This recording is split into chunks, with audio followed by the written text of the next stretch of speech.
Which movie won the Academy Award for Best Picture in 2020? Parasite.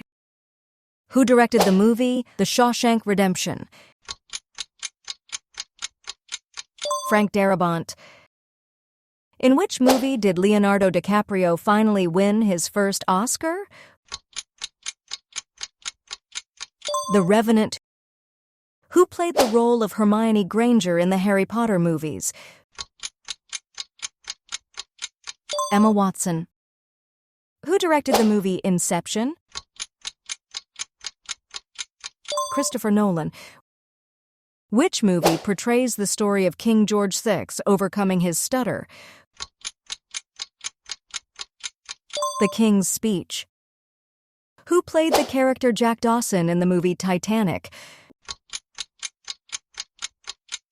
Leonardo DiCaprio.